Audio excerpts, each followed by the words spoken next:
They can't keep it hidden any longer. Not after years of whispers, leaked stories, and carefully constructed headlines. Prince Harry and Meghan Markle have finally stepped into the light with a truth that will shock the world. But what if I told you that much of what you've seen, the interviews, the emotional confessions, the public dramas, was not just storytelling, but a meticulously orchestrated campaign? What if every tear and every declaration you watched on screen was part of a strategy designed to frame the royal family in a specific way? It starts with a question that cuts straight to the heart of this royal saga. Did the Sussexes manipulate the media to attack the monarchy?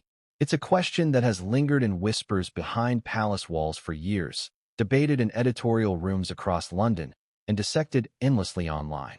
Today, we peel back the layers of secrecy, revealing a world of calculated moves, media orchestration, and narratives designed to provoke, inflame, and captivate. Before we continue, please hit the like button, subscribe to the channel, and turn on the notification bell for updates. Imagine the scene: a newly minted royal couple, bright-eyed and full of promise, stepping into a world of tradition, ceremony, and scrutiny unlike anything they've ever known. The public watches with awe, the tabloids salivate over every move, and the cameras never blink. In those early days, there were smiles, wave after wave to the cheering crowds, and carefully curated photo opportunities. But behind the glitz, a story was beginning to unfold, a story that would not just entertain the public, but manipulate their perceptions in ways most could never imagine. Harry, the younger prince with a lifetime of public pressure weighing on him, had always been different from his older brother. More spontaneous, more open, more willing to challenge convention. Meghan, the actress turned duchess, entered this world with ambition, charm, and a media-savvy understanding of storytelling. Together, they became a force that could not be ignored. But not every move was spontaneous. Some were deliberate, designed to shape the narrative in subtle, yet powerful ways. Think about it. Every major story involving the Sussexes seemed to appear at just the right moment. Headlines exploded with emotional weight, claims of isolation, struggles with royal life, and whispers of tension within the palace. Each revelation seemed authentic, raw, and shocking. But what if it was all part of a larger plan? What if leaks were timed not by chance, but by design? This is not mere speculation. Evidence of orchestrated narratives began to surface through insider accounts, investigative journalism, and carefully observed patterns in media coverage. Stories that once seemed coincidental or spontaneous now reveal a pattern of strategic release, targeted information designed to provoke maximum attention, stir controversy, and keep the Sussexes at the center of global conversation. You might be wondering, why would anyone risk alienating the royal family on this scale? Why manipulate narratives so carefully and yet publicly confess to vulnerability, heartbreak, and struggle? The answer lies in influence and control. By carefully crafting stories, by selectively revealing information, Harry and Meghan maintained power over their own narrative while framing the monarchy in a particular light.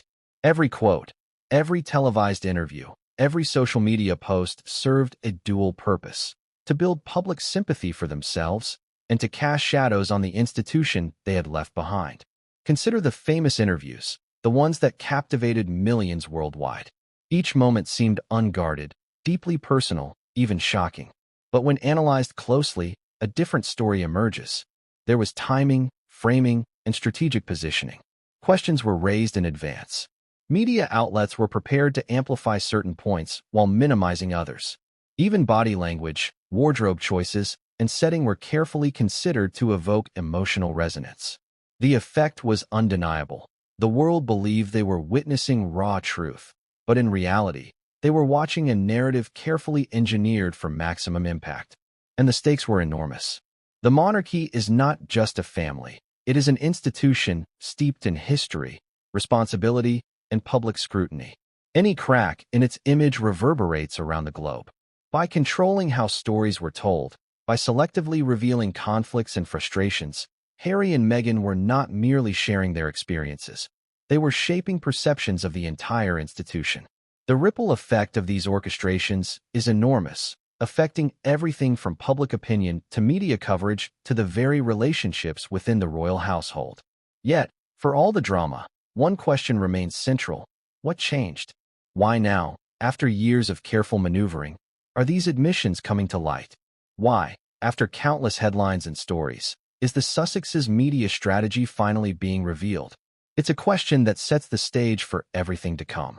The answer lies in a mixture of timing, opportunity, and the undeniable fact that some truths cannot remain hidden forever. As we delve deeper into this story, you'll see how each piece fits together. The early leaks, the publicized feuds, the selective revelations, all were part of a larger strategy. You'll witness the tension between private emotion and public perception, the dance between authenticity and performance. And through it all, one truth becomes clear. The media was not merely a witness to events. It was a tool, wielded expertly by the Sussexes to craft the story they wanted the world to believe. But before we get there, let's pause for a moment. Think about the world you know from headlines, from social media snippets, from fleeting stories in the press. How much of it was real? How much was carefully curated, timed, and placed to elicit a precise response? When you consider that even a single story could have been orchestrated, the scale of manipulation begins to take on staggering dimensions. This is why the revelations matter now. It's not just gossip or speculation. It's about understanding influence, narrative power, and the ways personal agendas can shape global perception. Harry and Meghan's story is not just a royal scandal. It's a lesson in media strategy, human psychology, and the complex interplay between truth and perception. And as we explore this saga, you'll see that every tear, every public apology, every shocking confession was part of a narrative arc that they controlled, until now. And here's the most astonishing part. Even within their admissions, there are layers yet to be revealed. Behind every public story, there were private decisions, strategic calculations, and hidden motivations. Secrets that were never intended for public eyes, but which now, slowly, are coming to light. Stories that will challenge what you thought you knew, that will make you question your own assumptions, that will reveal the intricate chess game played behind palace walls. So, as we embark on this journey, keep your eyes open. Ask yourself, what is real? What is constructed? Who benefits from the narratives we are shown, and who suffers in silence? Because the truth, as we'll uncover together, is far more complex, far more dramatic, and far more calculated than anyone could have imagined. And just when you think you've begun to understand the scope of it all, just when you think the story has revealed all it can, you will discover that what comes next changes everything. Hidden strategies, secret maneuvers, and the ultimate reveals are waiting, and they are more explosive than anything you've heard in the headlines. But what came next would change everything, and no one saw it coming. They were just children once. A young Harry, growing up in the shadow of public expectation, and Meghan, navigating a world far removed from royal protocol. But even in those early years, there were signs, small, almost imperceptible, that fate had placed them on paths that would eventually intersect in ways no one could have predicted. And while many remember Harry as a carefree prince and Meghan as a rising actress, few pause to consider the subtle forces shaping them before they ever stepped into the glare of global attention. From the very beginning, Harry's life was anything but ordinary. Born into royalty, every step he took was scrutinized, every word he spoke dissected. But alongside that pressure came an unusual resilience, a streak of defiance, and an understanding, early on, of the power of public perception. Even as a teenager, Harry learned that narratives could be manipulated, that stories could be shaped not just by events themselves, but by how they were presented. Every smile at a public event, every wave to the crowd, every offhand comment to the press carried weight far beyond his years. Did he understand it fully then? Perhaps not consciously, but instinctively, he grasped that appearances mattered. And in a family where tradition often dictated behavior, instinct was a powerful tool. Meghan's early life, though far removed from Buckingham Palace, was no less instructive in shaping her media savvy. Growing up in Los Angeles, navigating both privilege and adversity, she learned the subtle art of image management. Acting roles taught her how to embody emotion, how to project authenticity on screen. Interviews and auditions trained her to anticipate questions, to respond with calculated poise. Every performance was a lesson in storytelling. By the time she would meet Harry, Meghan had mastered not only the art of appearing genuine, but also the power of controlling narrative. She knew, on some level, how perception could become reality, and she was ready to use it. When their paths finally crossed, it was more than a chance meeting. Some call it fate, others say timing. But consider this: two individuals, each shaped by worlds of expectation, media attention, and public scrutiny, finding each other at a moment when both were acutely aware of how the world watched them. The chemistry was undeniable, but so was the understanding, whether conscious or instinctive, that together they could shape a story far larger than themselves. Even in the early stages of their relationship, the interplay between private emotion and public presentation was evident. Their first public appearances were carefully managed, yet they seemed spontaneous. Hand-in-hand walks, candid laughter captured by paparazzi lenses, moments that appeared intimate and unguarded. All were timed to maximize visibility without appearing calculated. This is where the lines between authenticity and strategy began to blur. How much of what the public perceived as natural connection was carefully orchestrated for maximum impact? How much was genuine chemistry? The answer is layered, and the consequences would echo throughout the years. As their relationship developed, patterns began to emerge. Certain stories leaked to the press, not by accident, but by design. Minor conflicts, personal anecdotes, and selective glimpses into their private lives created a continuous stream of media coverage, carefully curated to maintain public fascination. Every smile, every argument, every affectionate gesture became part of a narrative that captivated the world and subtly shifted perception in their favor. The intrigue deepened with Meghan's introduction to the royal family. The world watched with bated breath as she navigated protocols, traditions, and the weight of expectation. But even as she adapted to palace life, she retained a keen awareness of image and perception. Social media activity, wardrobe choices, and even public statements were calibrated for effect. In tandem, Harry and Meghan were learning not only how to survive the scrutiny of royal life, but also how to use it to their advantage. Every headline, every photograph, every fleeting moment of public attention became a tool in their growing understanding of media manipulation. It's worth pausing here to consider the environment they faced.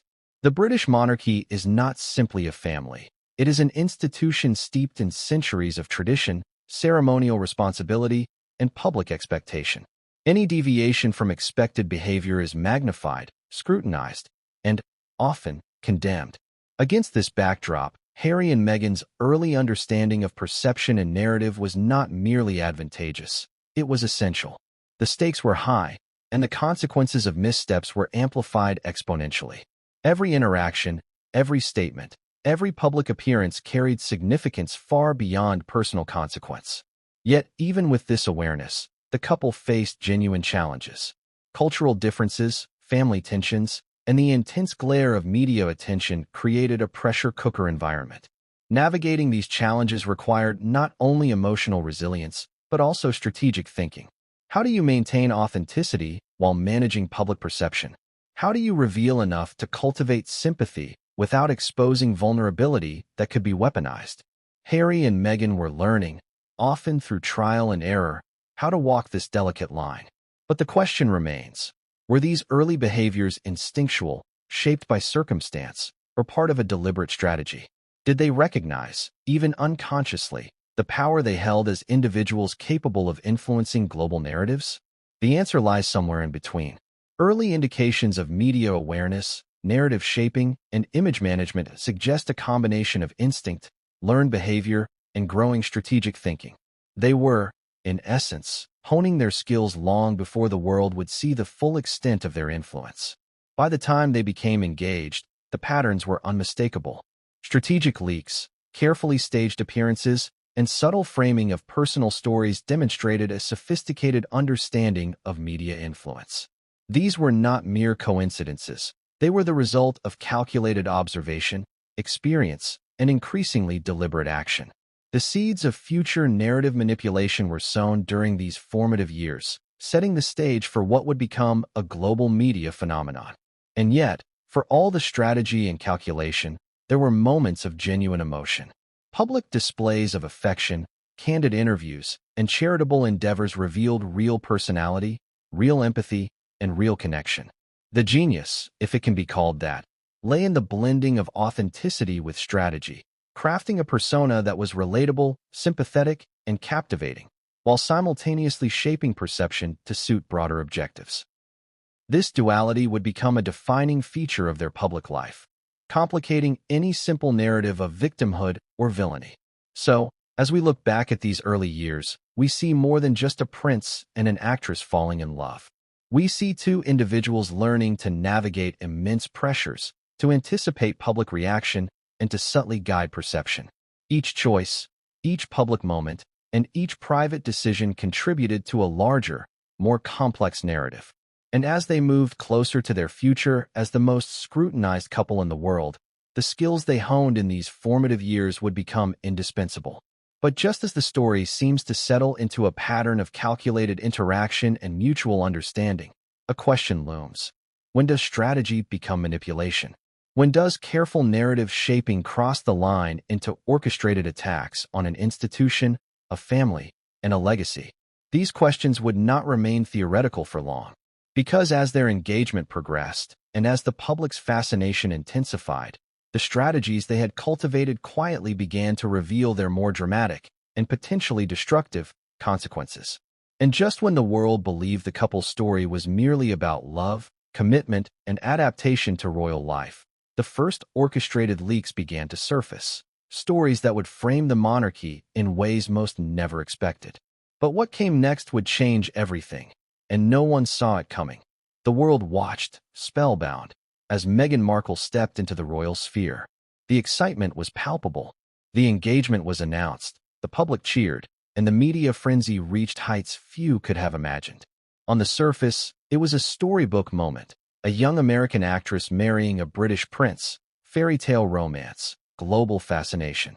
But behind the pomp and ceremony, a far more complex narrative was quietly taking shape, one that was both orchestrated and manipulative, setting the stage for a media storm that would engulf the monarchy for years to come. From the very first announcement, the royal entrance was not merely a personal milestone. It was a carefully staged performance. Consider the timing, the photographs, the selection of venues. Each element was meticulously chosen to evoke emotion, to frame perception, to convey a story of love, hope, and modernity. But while the public consumed the spectacle with awe, insiders began to notice subtle patterns, small leaks to the press, carefully timed personal anecdotes, and media previews that painted a particular picture. The Sussexes were not just living their lives, they were curating them for maximum impact. For Harry, this moment was both exhilarating and daunting. He had grown up in the glare of public attention, yet this was uncharted territory. The pressure was immense. Expectations from the monarchy, from the public, from the press, and from his new bride. Every decision mattered. Every interaction could be interpreted, twisted, or amplified. But Harry had learned early on how to navigate scrutiny. He had developed instincts for timing, emotional resonance, and narrative framing that would prove invaluable in the years to come. Meghan, for her part, was no stranger to public attention. Hollywood had taught her the power of image, the importance of framing, and the subtle art of storytelling. But the royal sphere was a different beast altogether, steeped in tradition, protocol, and centuries of expectation. Every action carried symbolic weight. Every gesture could be dissected for hidden meaning. Yet Meghan adapted swiftly, demonstrating not only grace, but an acute awareness of how to position herself in this new environment. Together, they were learning to wield influence in a space where perception often outweighed reality. Their first official engagements as a couple were telling. Public appearances, charitable events, and ceremonial duties were carefully choreographed, yet they were presented as spontaneous, authentic moments. Photographs captured smiles, glances, and interactions that seemed natural, yet were strategically aligned to build a narrative of closeness, warmth, and relatability. Even small details, the angle of a hand, the cadence of a conversation, the selection of words in public statements, were designed to evoke emotional response from a global audience.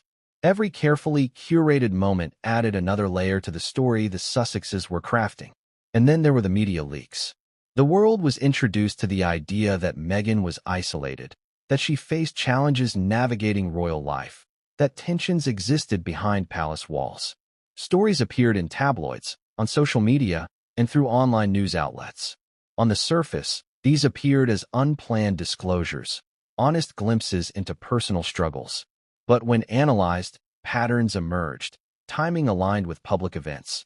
Details were carefully chosen to evoke sympathy, and narratives consistently highlighted conflict within the monarchy while emphasizing the couple's perceived struggles. This was not mere coincidence. It was narrative strategy in action.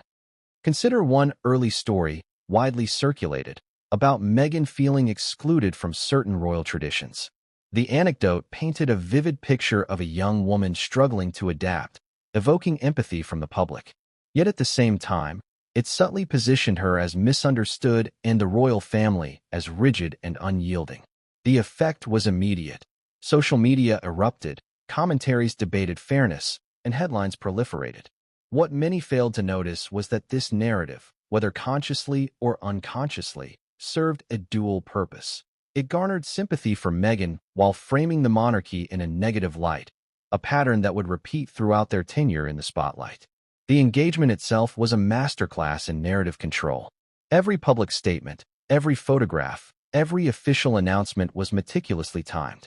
Behind-the-scenes planning ensured that the story would dominate media coverage, capturing both traditional outlets and the digital sphere.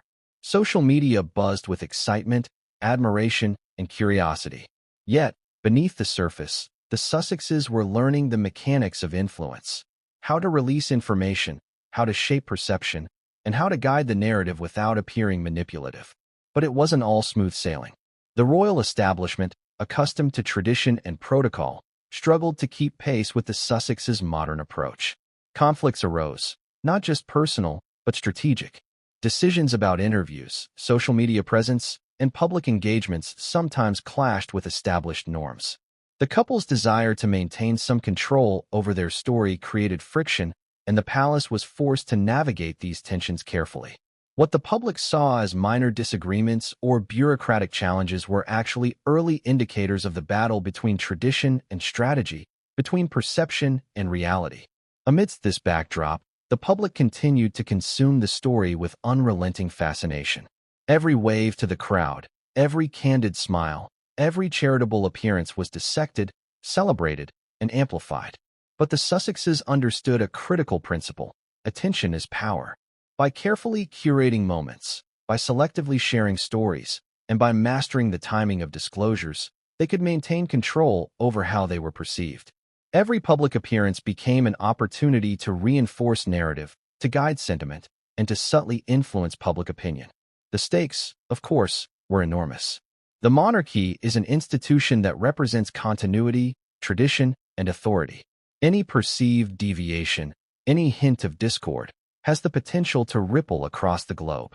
By stepping into the limelight with confidence, charisma, and strategic awareness, Harry and Meghan positioned themselves not just as royal figures, but as masters of narrative influence. They were no longer merely participants in the story, they were shaping it. And then came the first major test. Media scrutiny intensified, and the couple faced criticism for everything from fashion choices to travel schedules to the smallest perceived missteps. Some narratives were favorable, emphasizing their charm, philanthropy, and modern outlook. Others highlighted conflict, miscommunication, and tension within the palace. Yet, through it all, the Sussexes maintained a remarkable balance, appearing authentic and relatable while subtly guiding the story to reflect their perspective. This was not luck, it was strategic acumen in motion. By the end of their initial months in the public eye, a pattern had emerged. Strategic appearances, timed disclosures, and carefully framed narratives combined to create a story that captivated audiences while subtly framing the monarchy in ways that reflected the couple's perspective. What seemed like spontaneous media coverage was, in reality, the result of careful planning, instinctive strategy, and an emerging understanding of narrative power. The royal entrance had been made, not just into public life, but into the intricate game of perception, influence, and control. And yet, as the couple settled into this new phase, questions lingered. How much of what the public saw was genuine? How much was curated, calculated, and intentionally framed to provoke response? And more importantly, What consequences would these strategic moves have, not just for the couple, but for the institution they had joined and ultimately chosen to challenge? The first cracks in the public facade were beginning to show. Small leaks, carefully timed stories, and subtle narratives hinted at a more complex story behind palace walls. As the world cheered, few realized that these initial maneuvers were only the beginning. First steps in a carefully orchestrated plan that would ripple through media outlets, social platforms, and public perception for years. And just when it seemed that the fairy tale entrance had concluded, the first major orchestrated leaks surfaced. Stories framed the monarchy in a negative light, hinted at internal conflicts, and subtly painted Harry and Meghan as misunderstood figures. The stage had been set, and the players were in position. But what came next would ignite controversy on a scale no one had anticipated, and the world was about to witness the first act of a drama that would redefine modern royalty. The first cracks had begun to appear in what seemed like a seamless fairy tale entry. To the public, Harry and Meghan were a young couple facing the challenges of royal life with courage and poise. But behind the headlines, behind the carefully curated Instagram posts and televised interviews, a more complex story was unfolding. One that revealed not just their personal struggles, but a growing mastery over the media itself, a calculated manipulation of perception, timing, and narrative. It began subtly. A seemingly innocuous story in a tabloid, a fleeting comment caught on camera, a minor leak to a trusted journalist. All appearing spontaneous, authentic, almost accidental. Yet each story shared common threads. They framed Meghan as misunderstood, Harry is trapped by royal duty, and the monarchy is rigid, cold, or unyielding. On the surface, these stories were relatable and even sympathetic. Behind the scenes, they were meticulously timed, designed to provoke emotional response and subtly guide public opinion. Take, for instance, the first leak suggesting Meghan's difficulties navigating royal protocol. It appeared in a mid-tier publication with a moderate audience reach.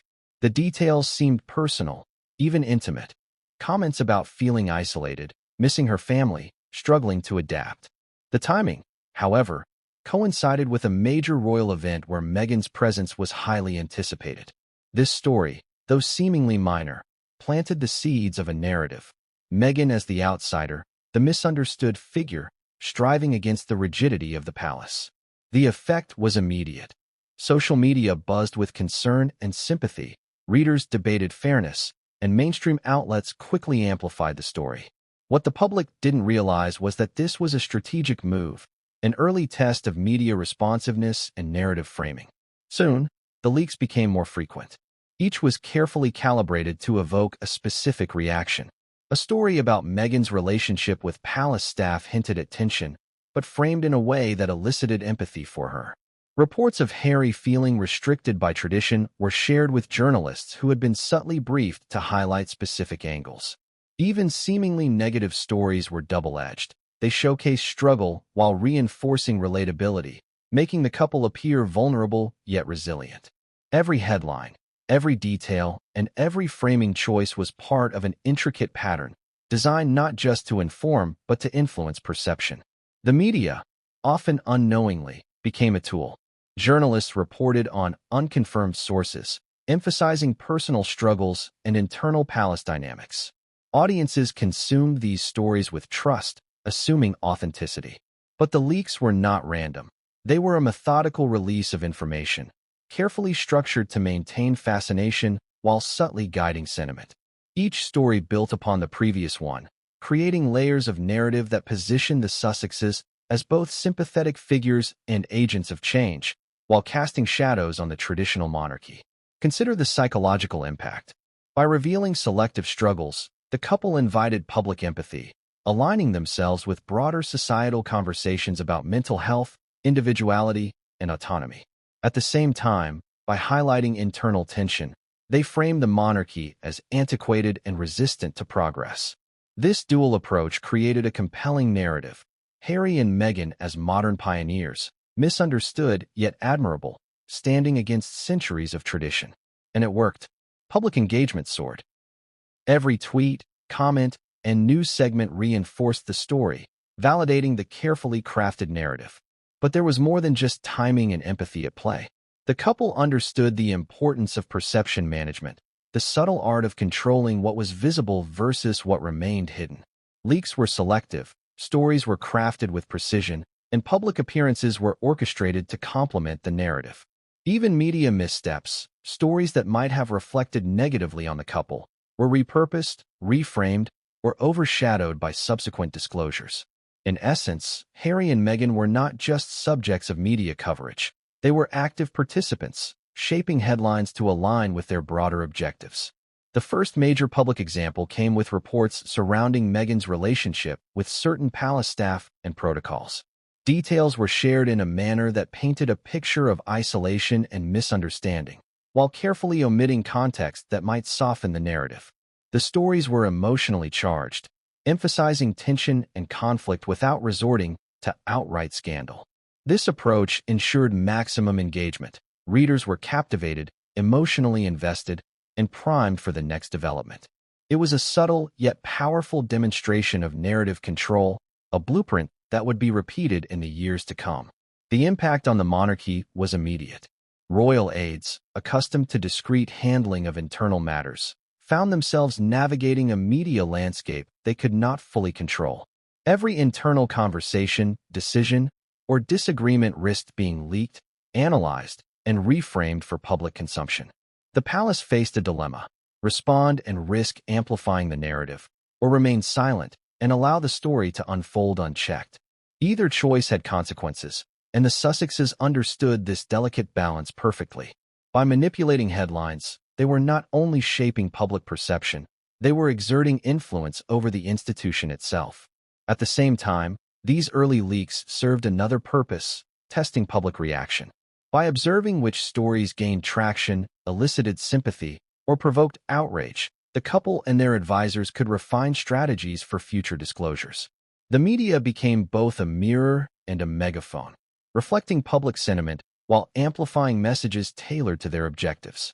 Each successful leak reinforced the effectiveness of narrative orchestration, building confidence in the approach and laying the groundwork for increasingly sophisticated strategies.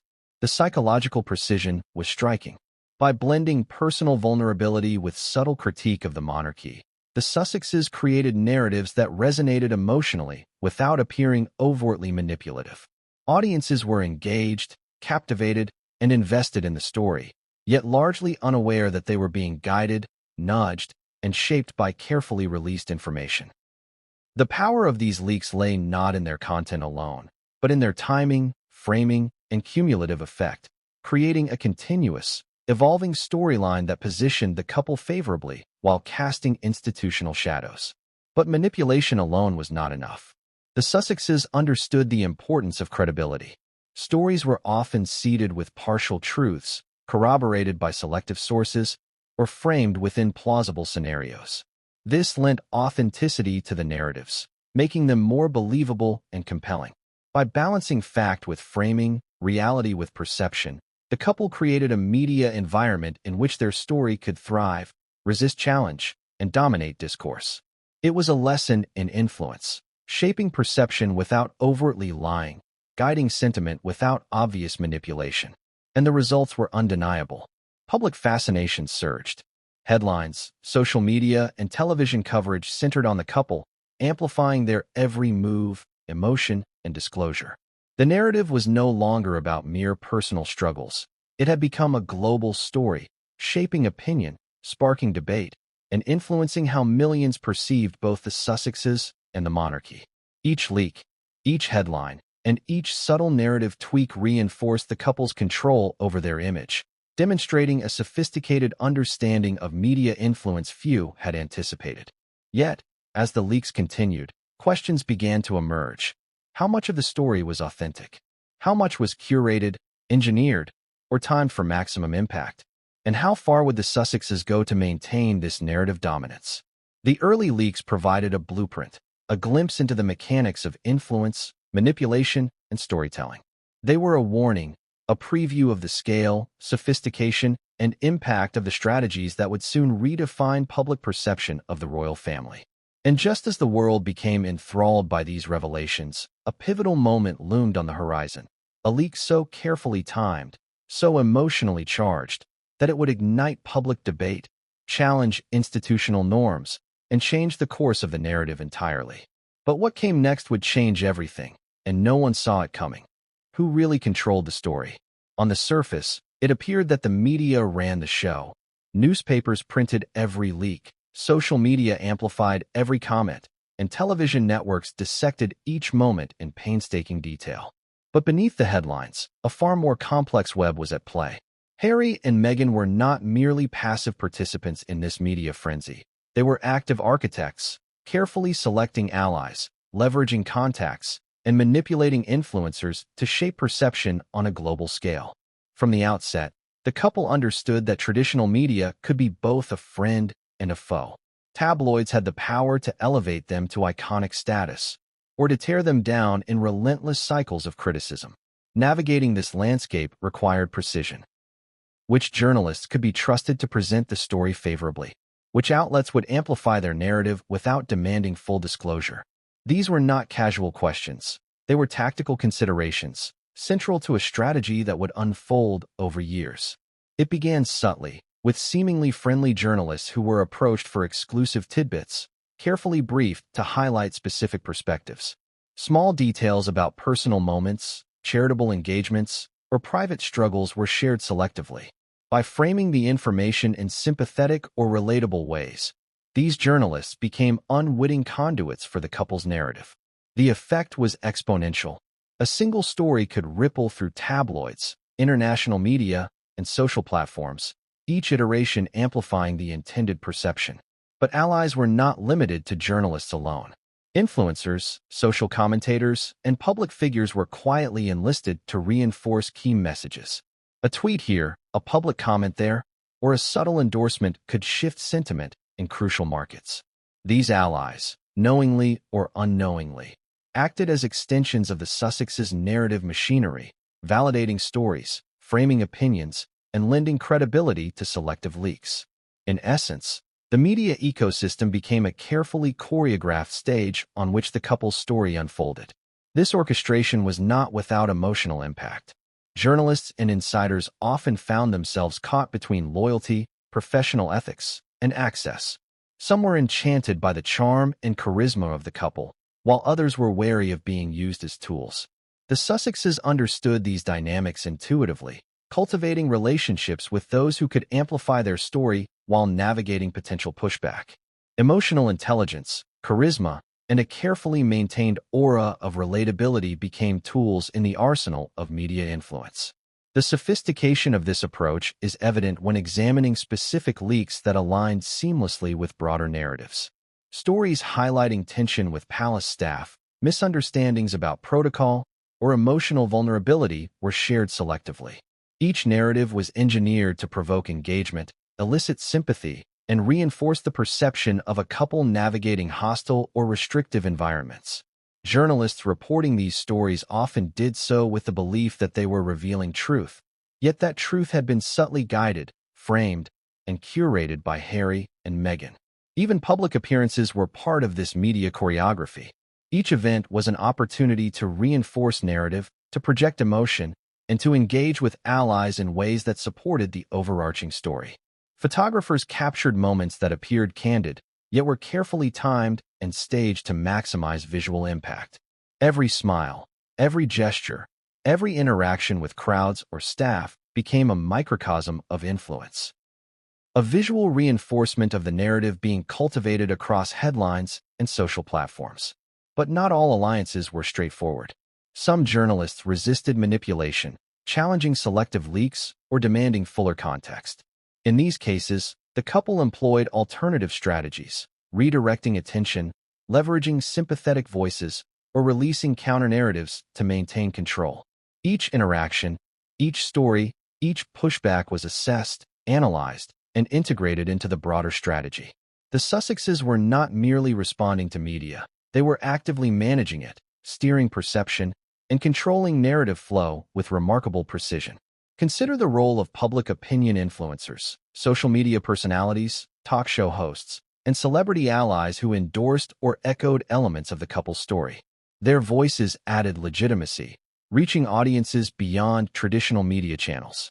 Every share, like, or comment was an amplification, reinforcing narrative threads and subtly guiding sentiment.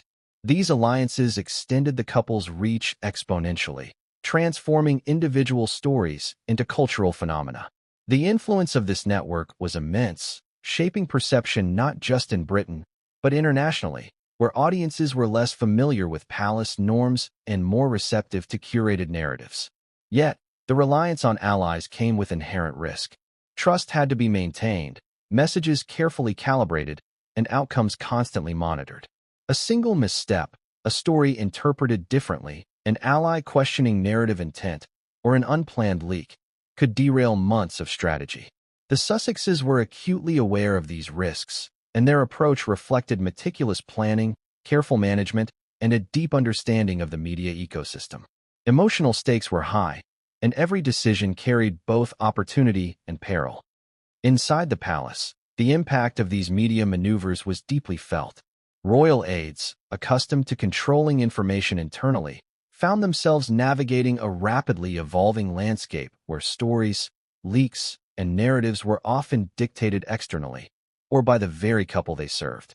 Tensions arose, trust eroded, and the institutional machinery struggled to respond effectively.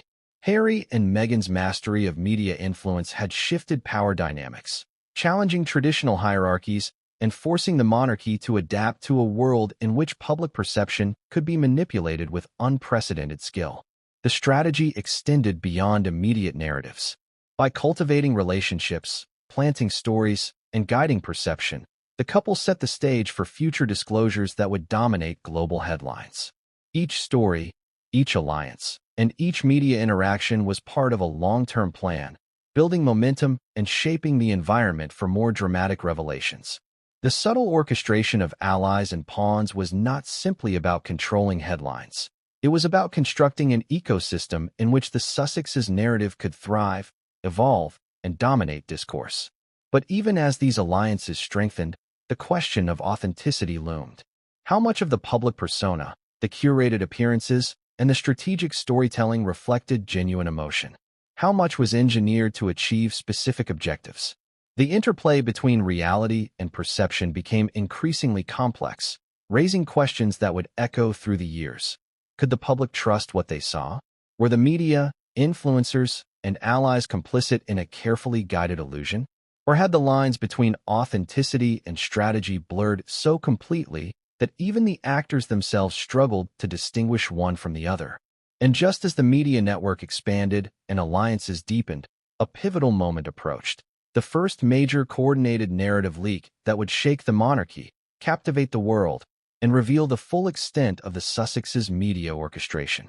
It would expose not just vulnerability, but power, strategy, and a new dimension of influence that few could anticipate. But what came next would change everything, and no one saw it coming. It was the moment the world had been waiting for. Cameras, lights, and millions of viewers tuned in, expecting a deeply personal story of struggle, resilience, and truth. The Sussexes' interview with Oprah Winfrey promised revelations that would forever alter the public's perception of both the couple and the monarchy. But behind the cameras, behind the emotional confessions and candid admissions, a more intricate story was unfolding, one that combined vulnerability with strategy, authenticity with calculation, and emotion with precise media orchestration. From the very first question, the atmosphere was electric. Harry and Meghan shared intimate moments, personal struggles, and deeply felt emotions. Viewers were drawn into a narrative that appeared raw, unfiltered, and honest. Tears were shed, voices wavered, and dramatic pauses underscored the gravity of each revelation. It was compelling, captivating, and, at first glance, completely authentic.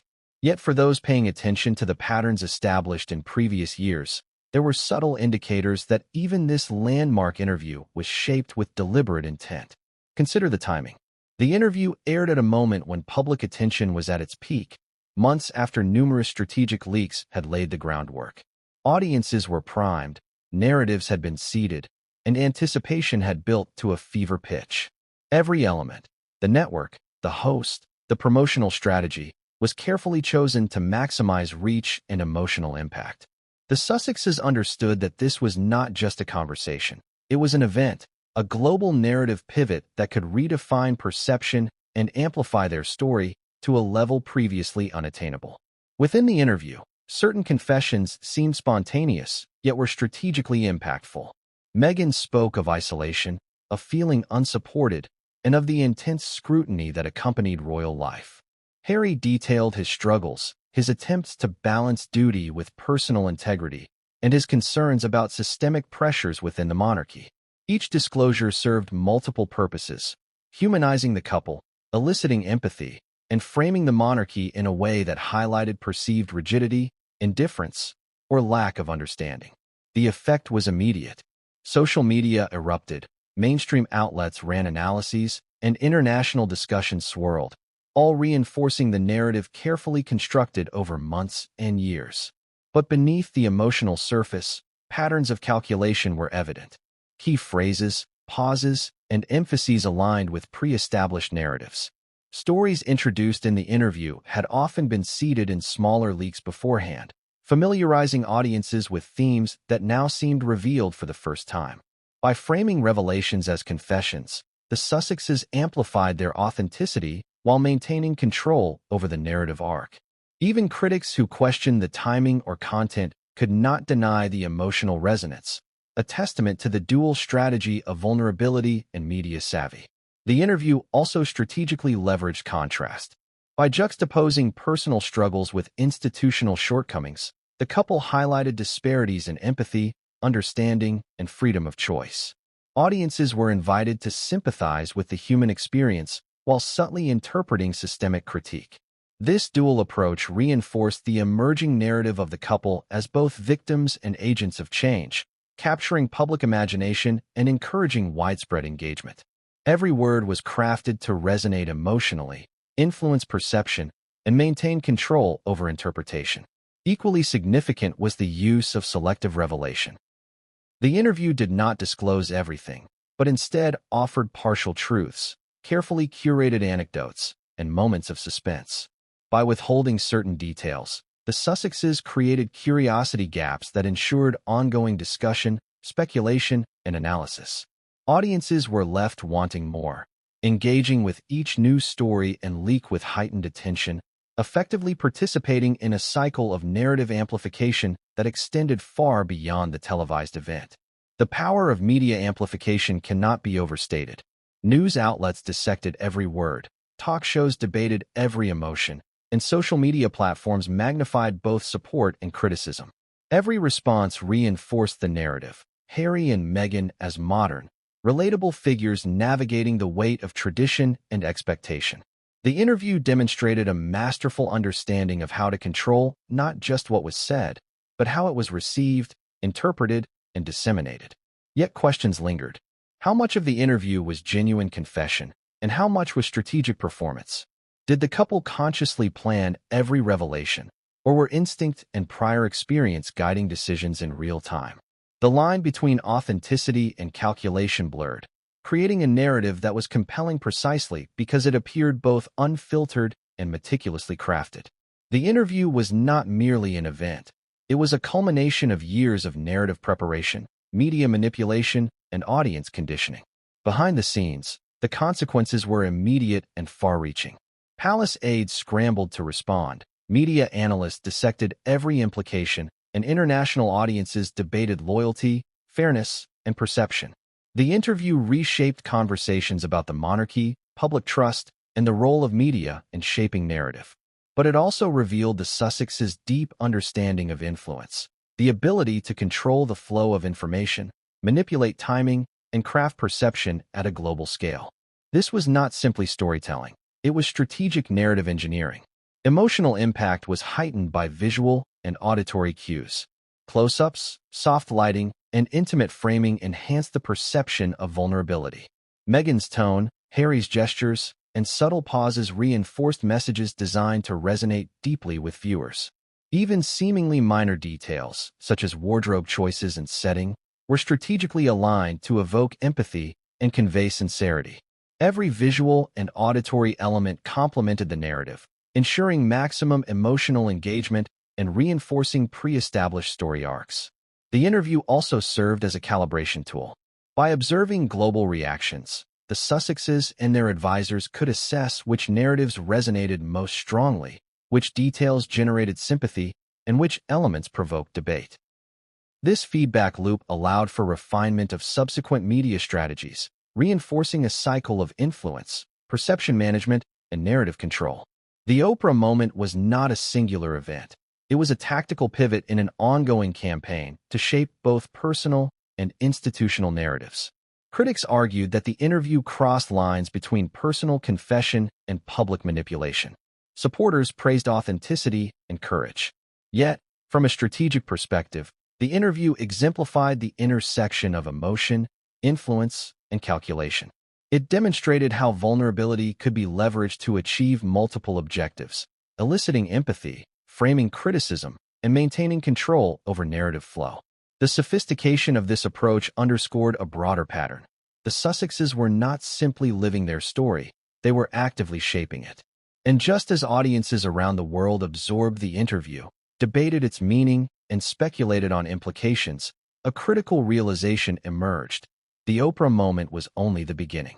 Behind the emotional confessions lay a series of calculated moves, strategic alliances, and carefully orchestrated leaks that would continue to reverberate across media channels, challenging the monarchy and reshaping public perception in ways few anticipated. But even as the world grappled with the revelations, one question loomed larger than any emotional confession. If the couple could master the narrative to this extent, what other stories were yet to be revealed? What hidden strategies, undisclosed interactions, and unspoken conflicts remained behind palace walls, waiting to be exposed? The stage was set for the next wave of revelations, ones that would challenge perceptions, provoke debate, and reveal the full scope of narrative orchestration. And what came next would change everything, and no one saw it coming. The aftermath of the Oprah interview was immediate, intense, and far-reaching.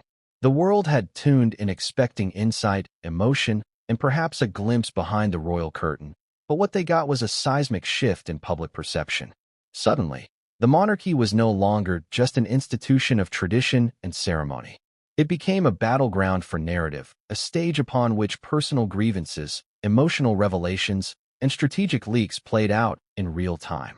And at the center of it all were Harry and Meghan, figures simultaneously sympathetic and controversial, beloved and vilified, commanding attention while reshaping the story to their advantage.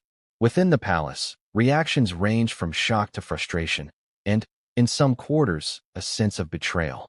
Royal aides, accustomed to discretion and protocol, were suddenly thrust into a storm of media scrutiny and public debate.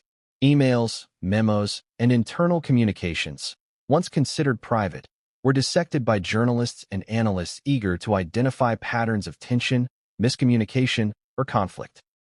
The Sussexes' careful orchestration of narrative had not only captured public attention, but had forced the monarchy into reactive mode, exposing vulnerabilities that had previously remained hidden. Feuds emerged with startling clarity. The media seized upon every subtle disagreement, every perceived slight, and every unspoken tension.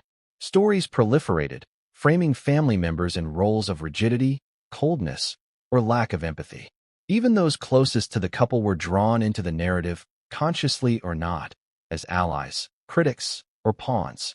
The effect was both emotional and strategic. The public began to view the monarchy through the lens curated by Harry and Meghan, interpreting conflicts and tensions according to the narrative that had been carefully laid out over time. The leaks, both prior to and following the Oprah interview, created a complex web of influence and perception. Personal letters, private communications, and anecdotal accounts became fodder for headlines, reinforcing the idea of a family divided. Each story built upon the last, constructing a narrative arc that highlighted discord while maintaining the couple's relatability and empathy. The emotional impact on audiences was profound. Viewers felt they were witnessing authenticity, honesty, and courage, while simultaneously absorbing subtle framing that questioned the behavior, priorities, and understanding of the monarchy itself. Consider the emotional mechanics at play. By emphasizing personal struggles and internal conflicts, the the Sussexes fostered identification and empathy. Audiences could relate to feelings of isolation, misunderstanding, and familial tension, even within the context of royalty. At the same time, by subtly highlighting systemic issues within the monarchy, hierarchy, tradition, protocol, they framed the institution as inflexible, unyielding, and sometimes unsympathetic.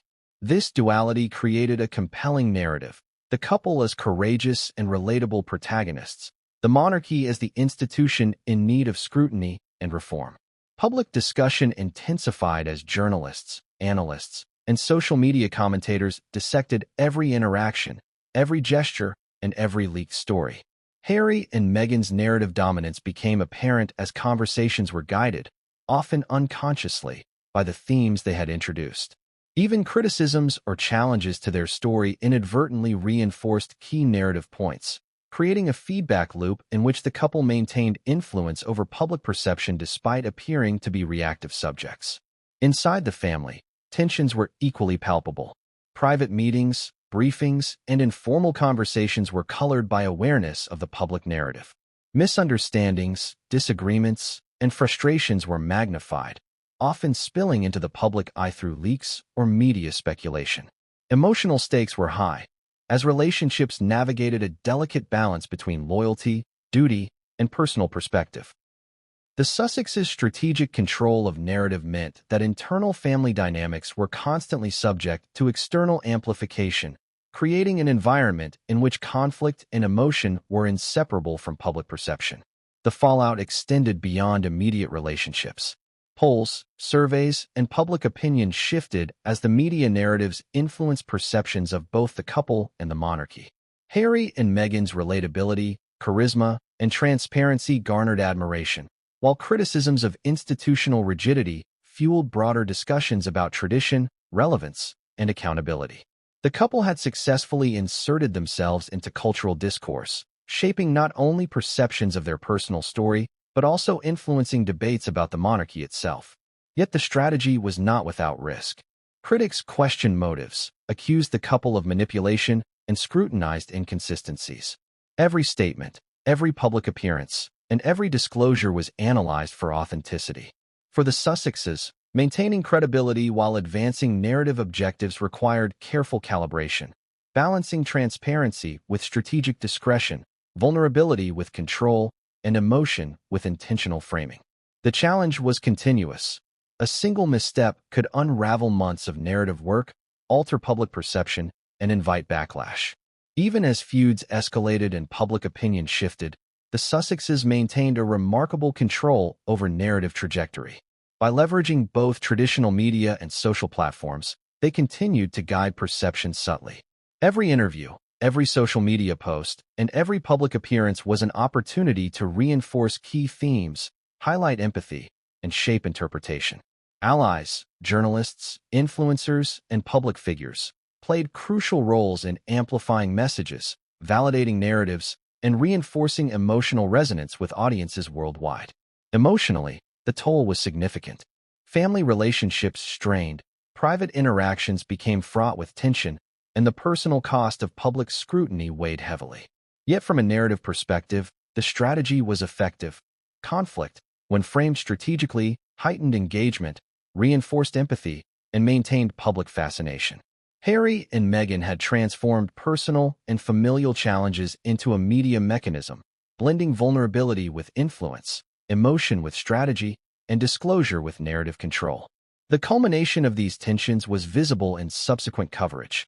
Headlines framed conflicts as systemic, personal disagreements as institutional critiques, and leaks as revelations of previously hidden truths. The monarchy was not merely reacting. It was operating in a media environment shaped in large part by the Sussexes' orchestration. The public, captivated by drama and narrative, absorbed both emotional and strategic messaging, often unaware of the underlying precision that guided each story. And as the media cycle intensified, a pivotal realization emerged. The feuds and fallout were not random occurrences. They were the product of calculated narrative engineering. Each leak, each appearance, each carefully positioned revelation contributing to a broader strategy. The Sussexes had mastered the delicate art of influence, navigating emotion, perception, and media amplification with a skill that few anticipated. Yet, even with the public captivated and the monarchy under scrutiny, a crucial question remained unanswered. How far would the narrative manipulation extend? What undisclosed stories, hidden alliances, or orchestrated leaks were still to come?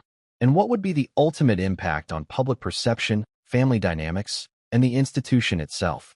The stage was set for revelations that would push boundaries further, challenge loyalties, and redefine how the world understood the Sussexes' mastery of media influence.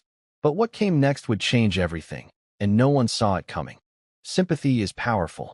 It commands attention, influences perception, and shapes narratives. And Harry and Meghan had mastered it.